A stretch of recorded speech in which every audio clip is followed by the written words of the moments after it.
Hey, what's up, everybody? It's Albert's One Boy here for episode 8 of Multiplayer on Farming Simulator 2015 on the Bjorn home map. Creeper's not here at the moment. Don't know if he'll hop on or not. Because it's still kind of early where he's at, considering he's an hour behind me. Um, I ended up getting done with work a little early today. Kind of want to do a recap because realized yesterday, right before 7 and even after 7, we didn't really recap what went on in between episode 6, which was what I think harvesting. 1 second, I will find out. Episode 7 just went up a little while ago.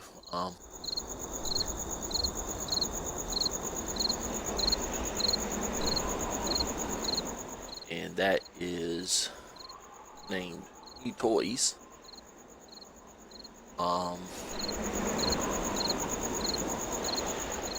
Episode 6 was ATV Fun, which is where we were screwing around with ATVs. Episode 4 of Single Player will probably be done a little later today. Just been working trying to get multi stuff fixed and going with multiplayer because we added some new mods as is evident in episode 7. We earned quite a bit of cash, and right now we are hemorrhaging a bit. Running.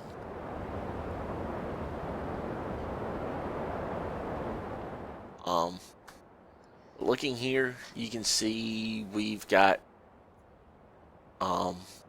more fields. We purchased field 22. We're growing canola. We might grow corn in it also. 23 we purchased. So 23, 24, and 29 were all barley. 41, of course, was grass. 37 we purchased. That's grass also. 38 we had, and we purchased 34 and 39.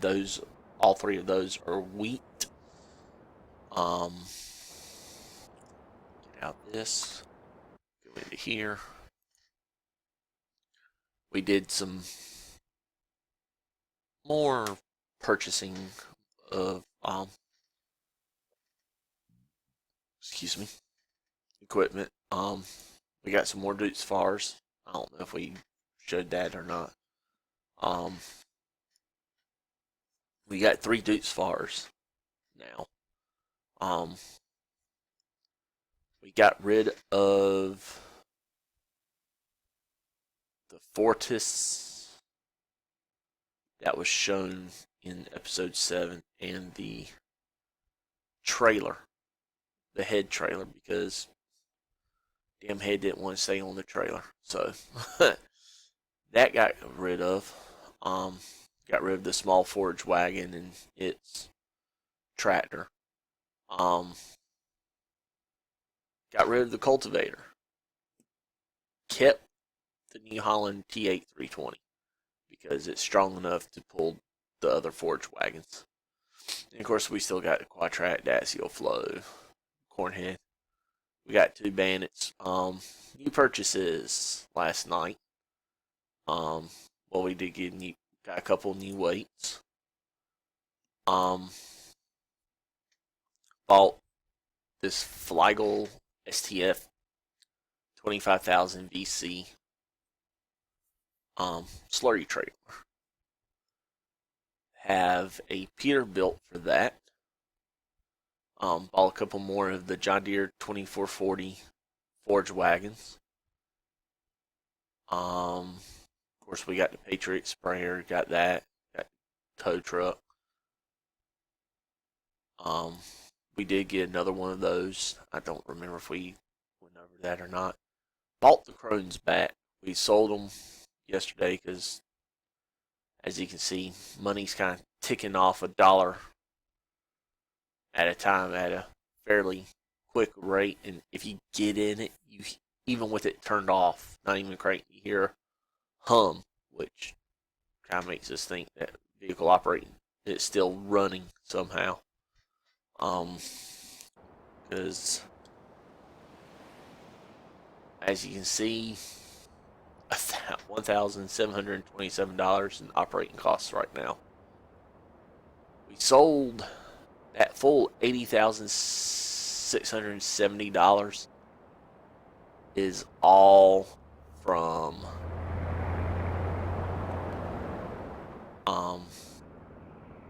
selling hay from the 6 fields. Wage payments. Okay, why are wage payments going up? I bet you that's what it is. I bet you that is what it is. Because if you look,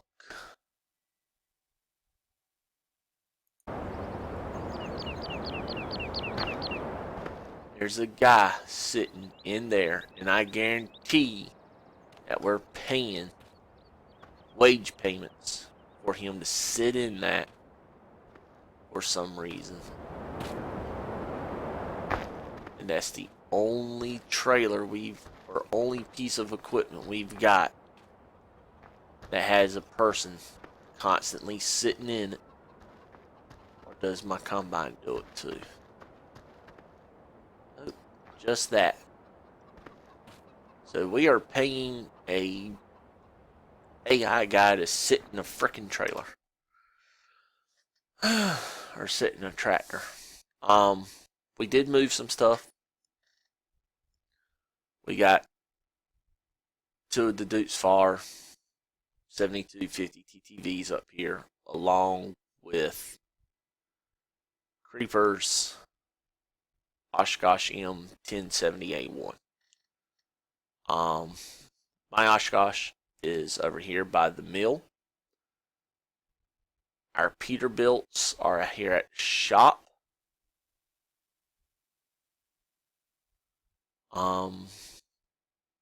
The other Peterbilt, the Flagel trailer down here. Got another L538. Got the Crones. Everything's been moved around some. Over here with the Can-Ams. We'll pop into them real quick. Got both Can-Ams parked there. Got the little Busher and the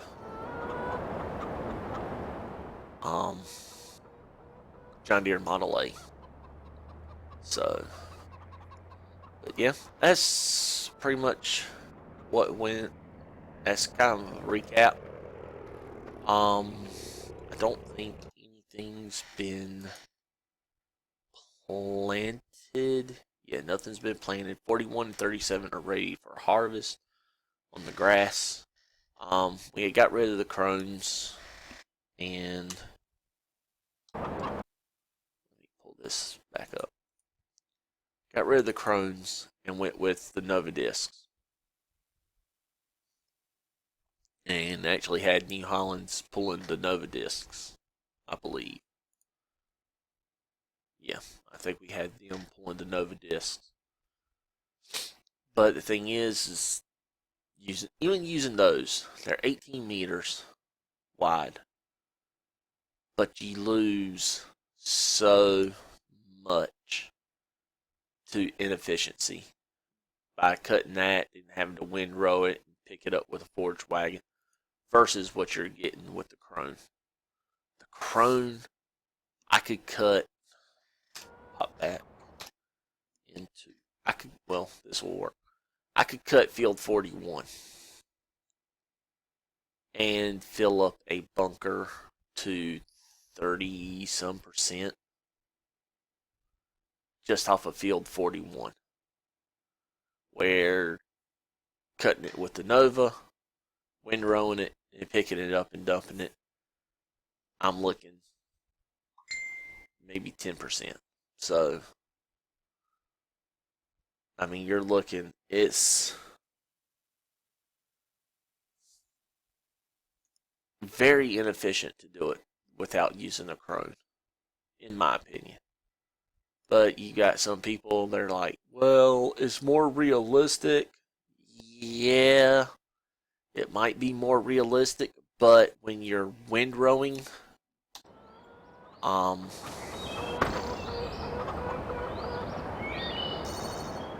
when you're doing windrowing and you're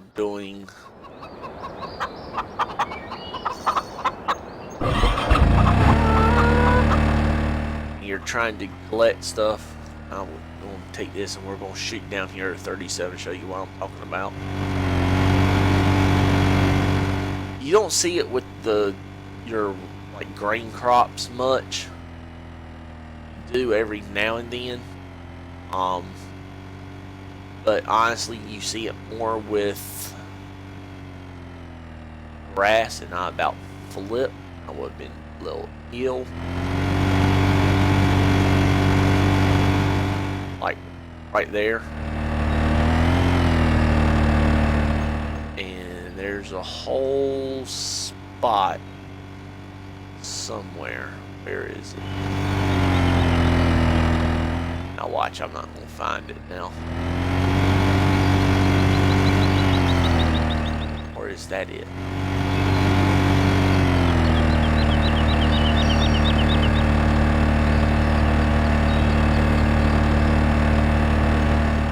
It looks like it could be it. But there's spots when you're windrowing. And I can't remember. I think that is the area. I can't remember if I showed windrowing in the video yesterday. Actually, I probably don't, because I think that was recorded not yesterday, but the day before, and I forgot to get it uploaded. But when you're trying to windrow and stuff the windrower's not throwing it to be windrowed in a straight line, it's leaving it under the teeter or the finger section, you're losing out on being able to pick that up, because if it doesn't throw it, you're not picking it up. So, and even real life, because where I used to live before meeting my wife and all, there was a farmer that had a state contract to provide hay bales to this DOT for when they did road projects and they needed the hay bale to shoot out when they redid grass along the roads. And of course, he sold bales and all that too.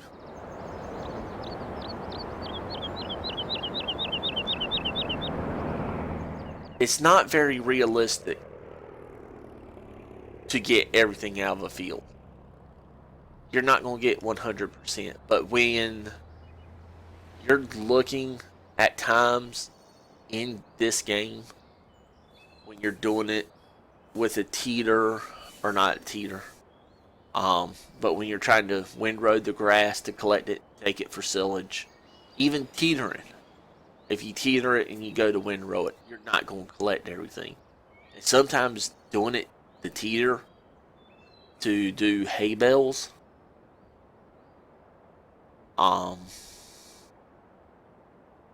it's just as work. It's just as bad. So, but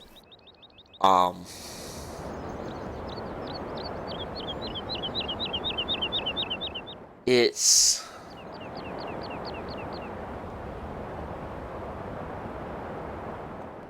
to a point where you've got to look at it this way. Do I want to go for complete realism, or do I want to go for just, I mean, the guy would get easily 97% plus of the field when he cut it, teetered it, windrowed it, and baled it. He rarely left a lot of grass or straw or hay, whatever it is, in the field. This game, yeah, you don't leave much. It don't look like.